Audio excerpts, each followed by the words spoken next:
Though I think this EnVy team throughout the year is going to be one that is a force to be reckoned with. Oh, I think certainly. when you look and push comes to shove, I think them and Optic Gaming is going to be a phenomenal match. That's the one. I think that is one we will get at some point during the year. Looking I think it's forward going to be very it. good. All right, well, you'll see your usual suspects kind of coming out right now. Kinetic Armor's been kind of hit or miss on who's deciding to ban that throughout the course of the night, but when you take a look at High Caliber and Rapid Fire, those two are going immediately. I mean, those in the hands of a pro player, if you have an M8 with Rapid Fire, it just can absolutely melt. Then High Caliber, I mean, that's going to go pretty much every time. We see the HCXD. That's going to leave as well. JCap getting rid of tacticals. Something you never would have thought you saw. JCap loves his stuns. Can I get 4? Now getting rid of flashes. Yeah, can I get 4? No, you can't. The HC, we saw that, was it the second match of the night that they were going to ban that? Yeah. I actually really like that the HC, just thinking of how it's become an actual factor in Respawn. It really I never, when this came out, just due to watching Black Ops 2, I never would have thought that would even be a thing. Because you want Afterburner or Overclock, so you're not going to want to run Flak Jacket at all. You see concussions come in, and then the RK5, the last one to go. So nobody wants to have those pistols in their back pocket for those great assault rifle players. This, you know, I don't know, as far as this series go, when we're taking a look at maybe what game types potentially Team Kaliber has their best shot. I want to say maybe S&D. I know they've been playing a lot of wagers, a lot of 8s, because we've seen, I feel like, Theory, Neslo, Sharp, those guys are playing all the time. Man, Jack's been playing with those guys a ton too. I've seen Sharp and Neslo play more with Jack than they have their actual team. But the question is, does that translate to the actual team play? They don't have Jack, so it's going to be difficult to get those team comms down. No, Jack is a huge part to that team's success. Well, taking a look at vital part. We transitioned over here, and you see Vision Pulse for Neslo, Heatwave coming in for TP. I'm just trying to see if there's anything that really stands out. You're going to see those two guns from EnVy all the time. You talked about the fact that you think 2 weapons makes a little more sense. You're going to have for both sides Annihilator, Scythe instead of 3 abilities. I honestly think you probably see X even use Overclock, and he's going to just try and put up as many kills as he can. It's going to be the X show? I think he definitely, I mean, last match of the night, first night ever. We've seen him get wraps against this team before. I think if there was a time where he was to, sometimes his teammates will say, is Pat going to play serious? I think this would be a game that Pat will play serious. All right, well, this will be one to keep an eye out for, because we've seen him get a GI unit, we've seen him get wraps, really focus on streaks, and that's why, again, like the players. We've seen him run a mothership. He hasn't actually got it, but yeah, and it's got to be nice for him, because he's coming from Advanced Warfare, where he had where his finishes. We were talking about the average pro. I guess he definitely finished better. He won the first tournament. But he's not an average pro. Exactly. So that's but the you thing. Can't hold him to the average pro standards. You're holding he's not an average pro. Arguably the greatest player of all time. He's up there. I mean, Krim's probably surpassed him now just because of the championships and the fact that I think he may have more potential to continue that. Actually, that's a good conversation, because how many is Krim at now? Because I don't know. Pat's 18 or 19, I forget. He's 18 or 19. Then you saw Krim pass him. God, I got to think of how many he won after that event. It's a couple. I think he's probably got 2, 3, something like that on Pat. EnVy is a very good roster. They have the ability to win championships this year. I would love for at some point, middle of this year, all of a sudden we're talking about LAN wins again for these two, and potentially them colliding in a final would be amazing. Like some kind of crazy scenario where they're tied in championships going into like COD champs. If that happened, I would be the happiest girl in the world. All right, well, anyway, game number 1, loading in right now. It's going to be Fringe Hardpoint, same maps for all the series throughout the night. Teep, I think, going to be one of the better Heatwave players. I think definitely pushing into those hills. Definitely good in his hands. Look at JCap with the Annihilator. I was watching his stream a little bit last night. Very good shots with the Annihilator. Snapping on people? Yeah. I like watching JCap stream as well. Oh, yeah, Cap's great. It's been good. Especially with this game, it's fun when everyone's just getting into it. The energy is there. You got all the players really streaming, putting in these crazy long streams lately. I swear I'm worried about all their health. Everyone's like a 24-hour stream. I do the same thing all the time. But everyone, having a blast. ready to kick off the COD World League here in North America. And let's go with our final match of the night. Day number 1 will be in the books as this one wraps up as we're going to our first hardpoint here. 2 down for TK early. Neslo trying to kind of contest, get in there, pick up some time. I want to switch over to Slasher early just because he's got potential to work on streaks here. He gets 1 before he's going to ultimately be flanked there by Grandmas. And Teep doing a nice job with the VMP. So if you want to learn how to play an SMG on these long-range maps against AR players, definitely think Teep one of the better players to watch. You see how patient he is around the hill. Just because the other team has it doesn't mean you just got to jump into it, contest it as an SMG. Really? Does a nice job baiting it out. Slasher, though, getting off to a hot start. 5-1 Maven. You see the guys of Envy trying to push all the way through. They're going to be able to get that grandma spawn. This is exactly how you wanted them to start it off. Yeah, you just saw him. He's going to pick up that VMP mid-map. And this is one thing, you know, players talk about ways to improve, tips, how do you get better at Call of Duty in a competitive scenario. Little things like that, just actually not running through, taking your time, picking up a secondary gun. So he's now going to have an M8. He'll have a VMP.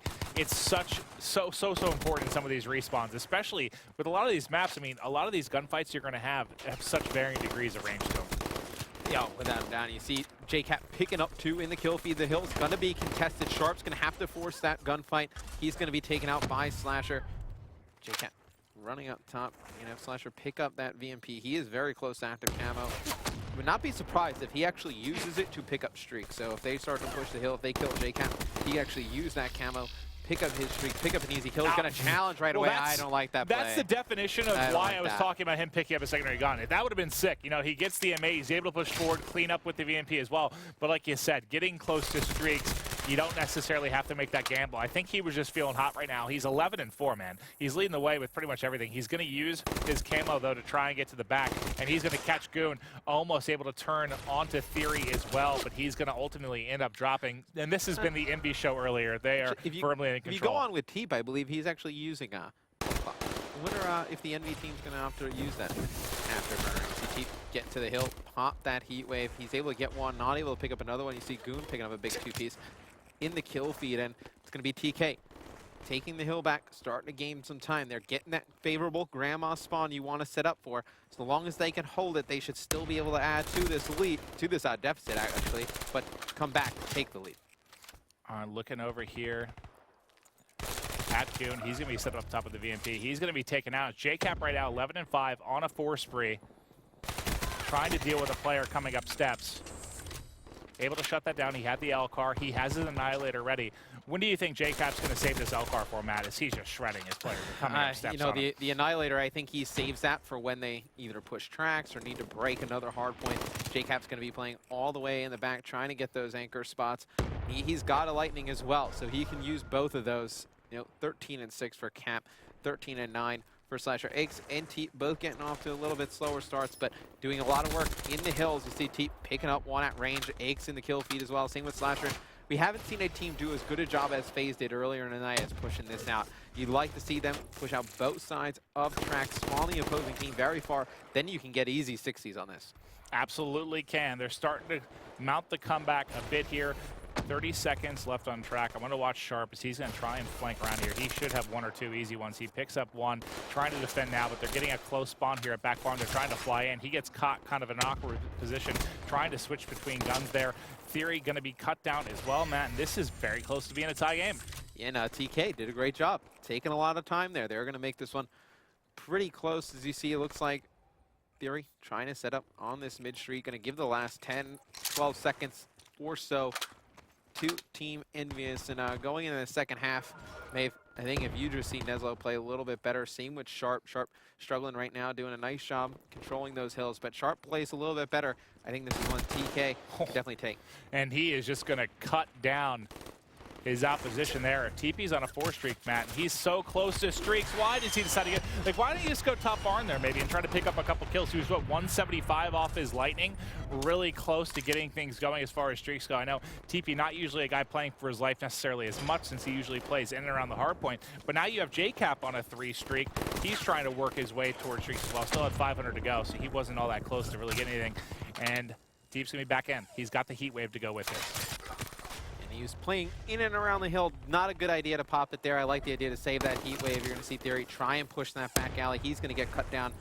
But Maeve, it's it's going to be EnVy completely set up on this one. You expect the good rotations out of these guys, right? Both of these teams, actually. You know, veterans of Call of Duty, probably, you know, some of the best players in Black Ops 2. We think about this TK team, always in the top two. Aches and Teep, obviously winning tons of events during Black Ops 2. Then JCap in the finals of COD Champs. You expect them to rotate early, know how to play for those spawns, and it was EnVy controlling them, but now TK takes the long route. They're going to control them going into Grandma. You actually have one player split all the way out. Cap is going off in the alley, and JCap on a 6 streak right now.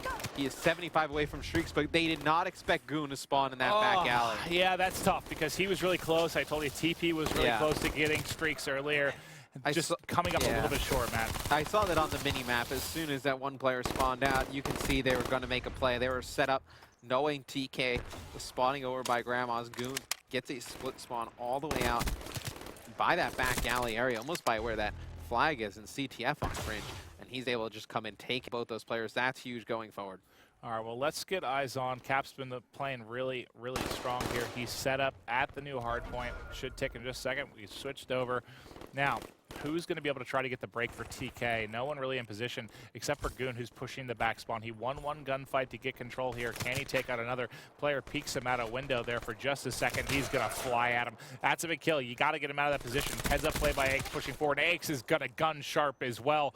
Those kills back there for Aches, I mean, that's going to give his team a kind of an uncontested 15 seconds. Now they have to keep trying to push and challenge him here. They're going to get TP. Aches is still alive, ready to push out of the bottom base, I think, and he's got another one as well. Let's go over to Aches, as he has just been crushing.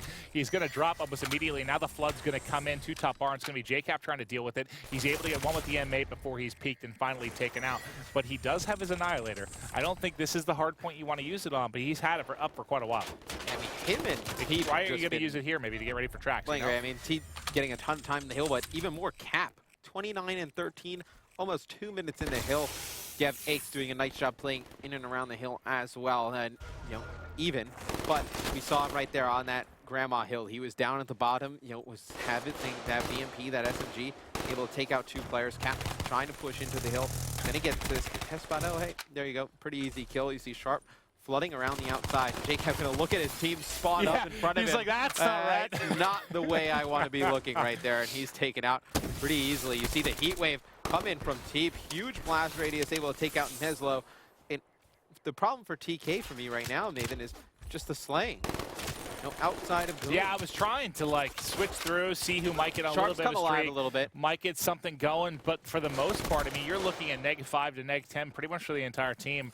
It's just been kind of throwing their bodies to the hard point right now, not able to maintain control here over EnVy. They're just outclassed, at least in this game number 1. It was really Slasher kicking things off to a hot start, and then right around the midpoint in the map is when you saw JCap just erupt to 35 and 16. I think at the point where when Slasher had like 13 or 15 or something, I believe it was Cap with like 8 kills, and all of a sudden he just goes nuts. Yeah, I mean, this is why you can see he's one of the better ARs in all Call of Duty. It looks like almost like a robot, like he has like an aimbot or something, but JCap is absolutely shredding through Team Kaliber right now. They have no answer for him. He's on another 3 streak, make it 4. Can it be 5 on the side, but he gets caught from the left there. He hasn't even used his Annihilator still, and he's going wild. And what we talked about in the past, TK obviously a very good team throughout all the Call of Duties, but their one Achilles heel maybe in respawn game modes has been what? Picking up kills. Picking up kills. I mean, it's been really, you know, a job of slaying for TK. That's been the one thing that they've kind of lacked as a team. And right here early, Black Ops 3 in their first match, you see it really starting to come into play. Goon, 27 kills, goes fairly negative. He's the highest killer on their team, but it's going to be EnVy winning that one, 250-132. Yes. Dominant performance there over TK. Now, if I can get confirmation from Lee Ox on who is Black Ops and who is CDP, so we can have those correct here for game number 2 with regards